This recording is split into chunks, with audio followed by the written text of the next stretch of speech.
ఇంత బాధ్యతారాహిత్యంగా వ్యవహరించిన tourism minister రోజా గారినైనా ముఖ్యమంత్రి గారి మీదైనా ఆ కన్సర్న్ అధికారులనైనా కోర్టుకు తప్పుడు నివేదికలు ఇచ్చిన ఏ ఒక్క అధికారిని కూడా ఉపేక్షించడానికి వీలేదు.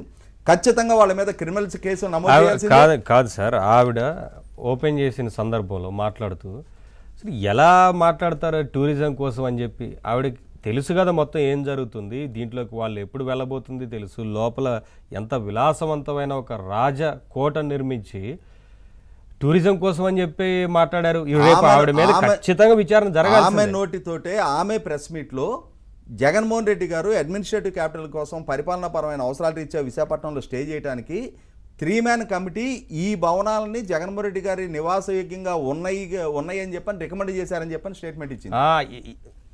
అది ప్లాన్, అది ప్లాన్ అంటారు.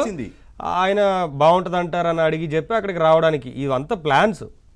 100% ఒక బాధ్యతారాహిత్యపు ప్రవర్తన వల్ల మంత్రిగా ఇవాళ 100 కోట్ల రూపాయల ప్రజాధనాన్ని దుర్వినియోగం చేశారు. సిఆర్జెడ్ పరిధిని, కోస్టల్ రెగ్యులేటరీ జోన్ పరిధిని అతిక్రమించి ఇక్కడ తవ్విన ఈ గ్రావెల మొత్తాన్ని బీచ్లో డంప్ చేశారు. అది సిఆర్జెడ్ పరిధిని అతిక్రమించి అదొక నేరం. ఇక్కడ అనుమతికి మించి పర్యావరణ విధ్వంసానికి పాల్పడ్డారు, అదొక నేరం. 100 కోట్ల ప్రజాధనాన్ని దుర్వినియోగం చేశారు, అదొక నేరం. ప్రభుత్వానికి వస్తున్న 8 కోట్ల రూపాయల ఆదాయాన్ని ఆ భవనాలను డిస్మాంటిల్ చేశారు, అదొక నేరం. ఖచ్చితంగా ఇవాళ వీటికి అన్నిటికీ లైబుల్ మంత్రి రోజా, ముఖ్యమంత్రి జగన్మోహన్ రెడ్డి, ఆ కన్సర్న్ అధికారులు, అందరికందరూ బాధ్యులే దానికి. సరే శ్రీనివాస్ గారు, అంటే